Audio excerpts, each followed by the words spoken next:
Kulong ang 3 katao na naabutan ng PDEA, PNP at Army sa drug den na kanilang sinalakay sa Barangay San Miguel, Norala, South Cotabato. Kinilala ni PDEA 12 spokesperson Brenda Joy Polisco ang target ng kanilang anti-illegal drug operation na si alias Goy, 44 anyos na magsasaka na ginawa umanong drug den ang kanyang bahay sa nasabing lugar. Ayon pa kay Polisco, wala ring kawala sa mga otoridad ang kakunsaba ni alias Goy na si alias Ahmad, 39 anyos na laborer at nakatira sa Karatig Barangay ng Rizal, Banga. Arestado rin ang parokyano umano nitong si alias Jasmine, 29 anyos na taga Baysaripi ng Bagumbayan, Sultan Kudarat.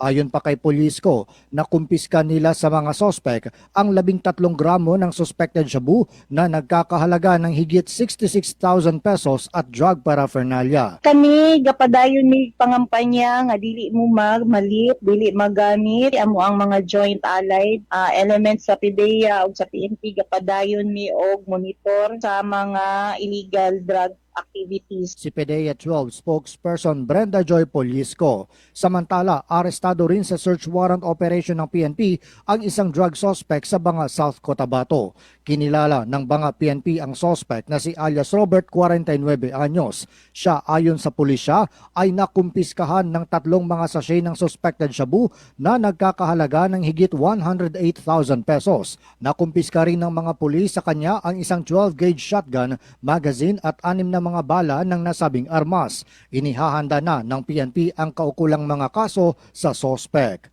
John Shinosa, NDBC, Bida Balita.